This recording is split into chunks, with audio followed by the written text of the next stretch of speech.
Hey everyone, how's it going? Laszlo Montgomery here, starting to wind things down on this epic history of tea overview, part 17 today. Oh man, China had such a good run. 2737 BCE all the way to 1850.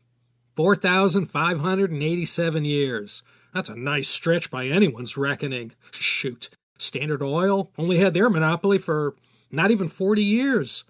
It's really amazing that with tea growing in many other places besides China, after so long, no one except the Chinese had figured out how to turn those leaves into teas that were so tasty they inspired 1 million poems, paintings, and countless literary and artistic works, not to mention probably no small amount of witty and interesting conversation. The Koreans and Japanese, of course, had their great contributions to tea culture, but it's pretty well known from whom they originally drew their earliest inspiration. In the last episode, I introduced Mr. Robert Fortune, a botanist who lived a very charmed and adventurous life. He had taken on this very dangerous and life-threatening assignment from the East India Company that, as I said, amounted to international espionage. Now, Lou, over in New York City, my longtime China History Podcast listener, supporter, and tea connoisseur extraordinaire, as well as the proprietor of the wonderful tea resource, babblecarp.org, the tea lexicon, and probably many others besides, believe Robert Fortune didn't commit industrial espionage as much as he acted as a 19th century open-source pioneer. That's for all y'alls to decide. There are multiple ways to look at what Robert Fortune did on his first 2 China trips. We left off last time at part 16 with Fortune halfway home before he could breathe easy and say the magic words, mission accomplished. Since the ultimate objective was to transplant all the goodness of Chinese tea into Indian soil, getting everything on board the vessel at the China port was only half the battle. They still had to get all the seeds, seedlings, and saplings to their final destination, alive, across the waves, in the dead of winter, and up into the mountains. For this voyage, packed on board were 13,000 young plants and 5 gallons of seeds. The contents were divided up amongst 4 vessels. In this way, if 1 or 2 ships went down a Davy Jones locker, there were still 2 backups.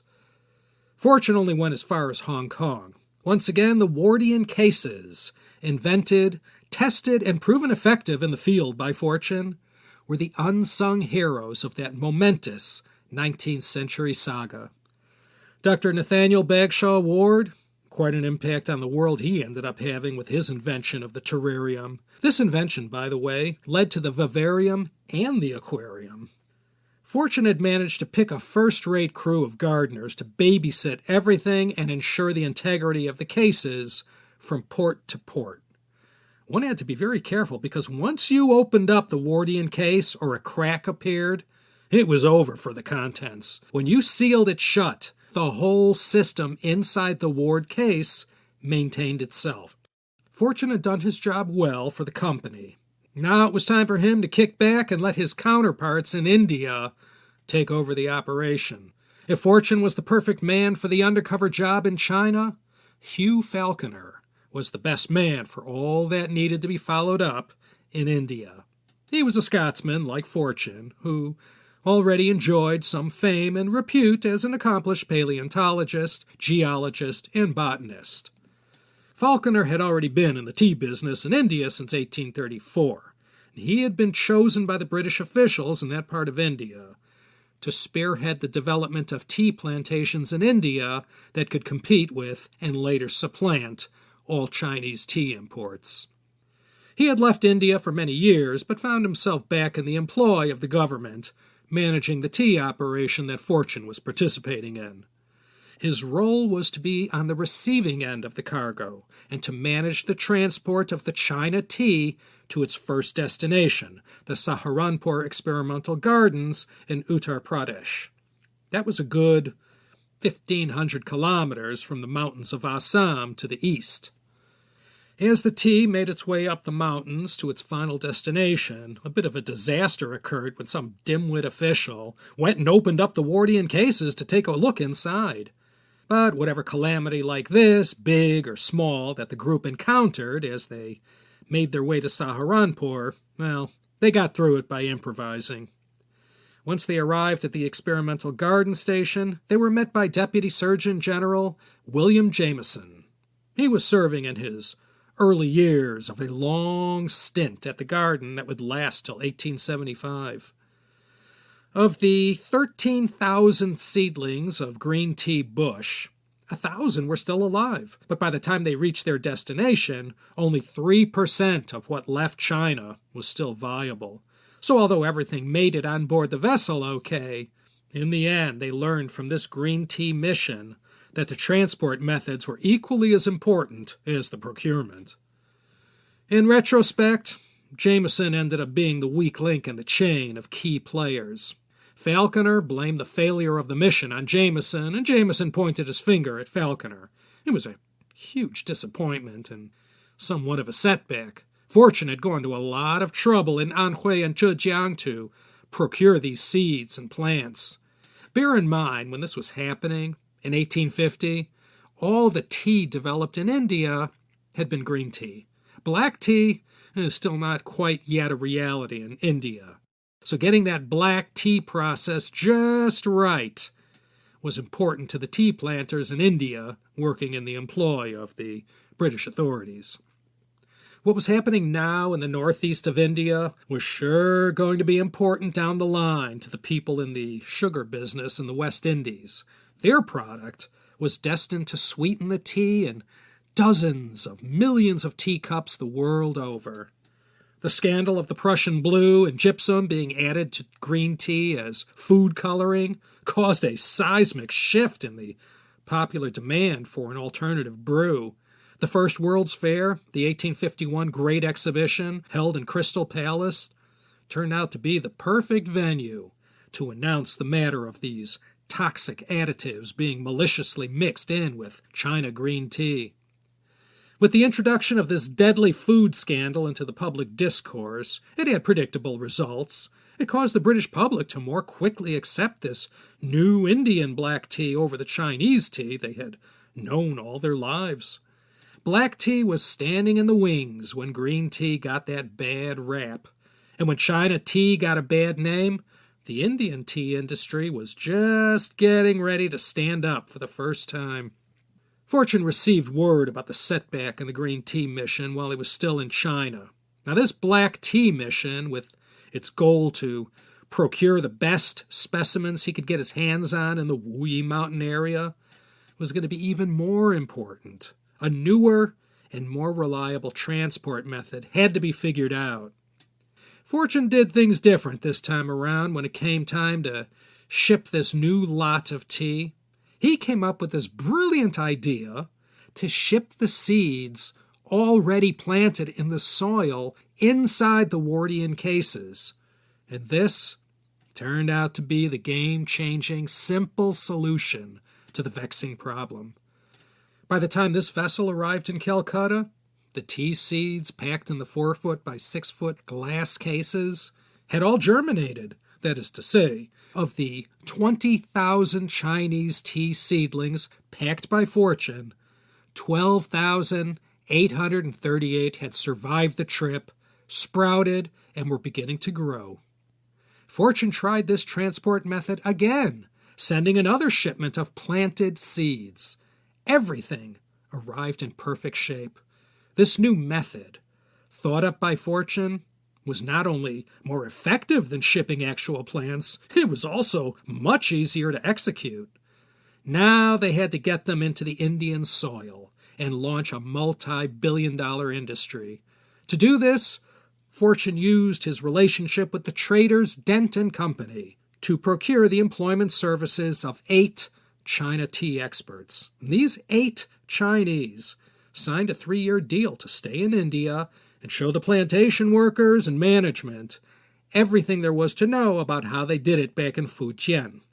Quoting from Sarah Rose's book, For All the Tea in China again, the contract these 8 men signed went like this, quote, I, whoever, a Chinese tea maker, hereby engaged to proceed to the Himalayan gardens to manufacture tea in the government tea plantations on a monthly salary of $15 or 33 rupees, commencing from such and such a date, and I bind myself to serve for a period of 3 years. I further engage that I will work diligently as a tea cultivator or in any other manner in which I can be useful, and failing any part of the engagement, I shall be liable to pay a fine of $100 to my employers. I acknowledge having received from Mr. Fortune, on the part of the government, an advance of 2 months' wages, or $30. End quote. They left Shanghai in 1851 and sailed the route that took them to India. Fortune risked his life to steal the tea seeds and plants, and he managed to walk out of eastern China with the processing technology as well. And as if this weren't enough, he also figured out how to safely and successfully transport the fragile cargo.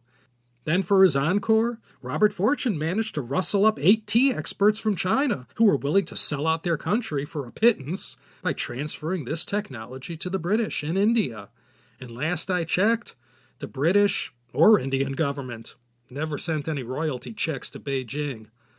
When the Chinese tea experts arrived at the location in northern India, they brought, in addition to the knowledge stored in their brains, all the necessary equipment to process the tea: ovens, woks, and cultivation tools. There they bred and crossbred all the seeds and plants that Fortune brought from China with the local Indian tea plants. Then, through the next several generations, utilizing all the selective breeding techniques learned over time, they gradually got it all right. Gregor Mendel was laying the groundwork for modern genetics right around this time, mid to late 1860s. It was a very exciting time in plant genetics. The great minds working on this mini Manhattan project figured it all out and were able to take full advantage of the topography, climate, and soil of the Bengal region. Into the 1850s and 1860s, the combined efforts of everyone involved got it all up and running. Today, in 2021, of the 4 billion or so kilos of tea production in the world, India now produces a quarter of that. Though China is the largest exporter of tea at 2.4 million metric tons of tea. Assam State in India today is the largest single tea-growing region in the whole world. Around the world, over 3 billion cups a day of tea is consumed.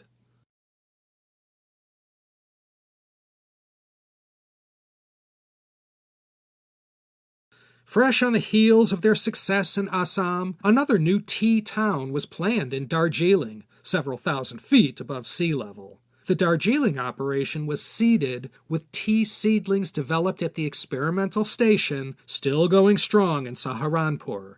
The man in charge in Darjeeling was Archibald Campbell. Campbell, as an experiment, had early on planted seeds in Darjeeling that showed a great deal of promise. This is what led him to higher-ups in authority who took an interest in his early results. In March 1851, Fortune arrived in India to finally see firsthand what was going on with the tea enterprise that he would later be called the father of. He went to Saharanpur first and saw a thriving operation. He got on famously with Campbell, who would be credited together with Fortune for the unparalleled success of the operation. Everything Fortune brought back was carefully planted. Even 80% of the plants considered beyond saving that came from the first green tea shipment made a miraculous recovery. Despite the hardships and missteps along the way, this operation was by all accounts a great achievement, both scientifically and commercially. Seeds originally brought back from the Wuyi Mountain area were planted in Darjeeling, and this formed the earliest base stock of Darjeeling tea. The earliest plants experimented on by Campbell had not worked as well, and the flavors were not quite up to par. But in a single generation after planting the tea seeds Fortune brought from Fujian province, the Indian tea industry had grown from a seed to become next to China, the world leader in production volume, exports, and in pricing as well. And not only that, in the European and American markets, the Indian tea soon bested the competitive product from China. And although this was a subjective matter, the tea tasters working for the British firms considered the black tea from India to be superior in taste as well. Today, Darjeeling tea is called the champagne of teas. Darjeeling is famous for black tea, but you'll see in recent years, growers in West Bengal are also giving the Chinese a run for their money with their green, white, and oolong teas. Darjeeling tea, although it's called a black tea, is technically an oolong because the oxidation of the leaf isn't 100% like in other blacks. After China lost all that export business, they never got it back. In 1879, over 70% of the tea sold in England still came from China. By 1900, this share was down to 10% and falling. The way global demand for tea had grown in the mid to late 1800s, it had become too overwhelming for China's supply chain. China's tea manufacturing industry, as big as it was very fragmented, supplied by an intricate network of small-time operations run by temples, individual tea farmers, and families. It was terribly inefficient for the kind of demand that needed to be ramped up to satisfy the rapidly growing 19th century global markets. The way the British set everything up in India, the whole operation was geared towards the most efficient mass production methods possible. They only produced black tea. That was it. I didn't mention Sri Lanka yet because that's a whole other fantastic story regarding their tea industry there. Let me just touch on Sri Lanka, or Ceylon as it was called back in the day. Not many people know this, but it was James Taylor who launched the whole tea industry there. Not Sweet Baby James, a different James Taylor, another Scotsman, of course. He arrived in Ceylon in 1852 and worked with yet another Scotsman, though of Irish parentage, who I'm sure you've all heard of, Thomas Johnstone Lipton of the Lipton Tea Company. Lipton started his business in Scotland, in Glasgow. He started with one shop selling hams, sides of bacon, eggs, one of these kinds of old-time stores. That first shop, located on Stobcross Street in Glasgow, led to several more, and before long, his Lipton markets were found in England and Ireland as well. In 1889, when Thomas J. Lipton got into the tea business, he imported 20,000 chests of tea, and the P.T. Barnum and Thomas Lipton created this public spectacle when the tea arrived at port. He hired a brass band that paraded the tea through the streets of Glasgow. Lipton's company grabbed their initial chunk of market share by aggressively undercutting the competition on price. From May to October 1893, the World's Columbian Exposition, a.k.a. the Chicago World's Fair, was held. Good thing they didn't hold it in the winter. The fair was held on 630 acres in what is today the Jackson Park, Midway, Hyde Park, and Woodlawn neighborhoods of Chicago, where my parents grew up. 27 million people walked through the grounds, and it was at this venue, the Chicago World's Fair of 1893, that Lipton tea was introduced to the American public. I guess you could say the Amerikanskis dug this tea. That's pretty much all I ever knew growing up. They were the Kleenex of tea in my early days. They set up a company in New York that later moved to Hoboken, birthplace of Frank Sinatra.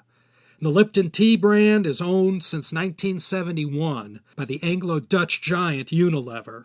Thomas Lipton personified the word workaholic. He had a sign that hung on his wall that said, "There's no fun like work." He never married. I would joke when people would ask why he, the great multimillionaire tea tycoon, had never gotten hitched. Well, Lipton's pat reply was always, the price of tea was far too low to keep a wife. By 1898, Lipton's company went public. It was the biggest IPO of its day. He only tried to raise £2 million, but the share offering was 25 times oversubscribed. Lipton was knighted by Queen Victoria that same year. Man, he was riding high. Lipton, by the way, was the original in a line of famous tycoons who financed yachts in the America's Cup, this oldest of all international sporting trophies. He bankrolled yachts in the 1899, 1901, 1903, 1914, and 1929 America's Cup. Lipton's team never won, but he was always particularly admired by the Yanks because of his excellent displays of good sportsmanship. These appearances in the America's Cup gave the Lipton brand a huge rocket boost during those decades.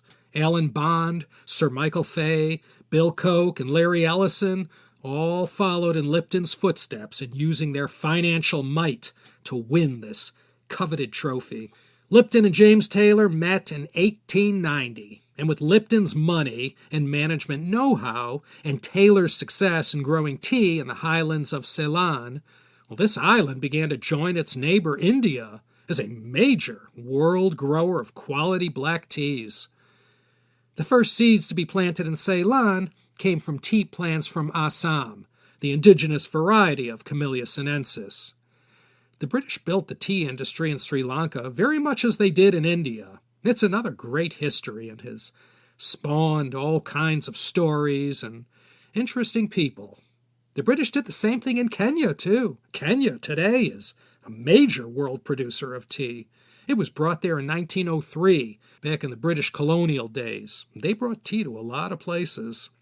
The stories are well known about the virtual enslavement of millions who toiled on the mountainsides working on the tea plantations. This was the dirty, seamy underside of the tea-growing industry.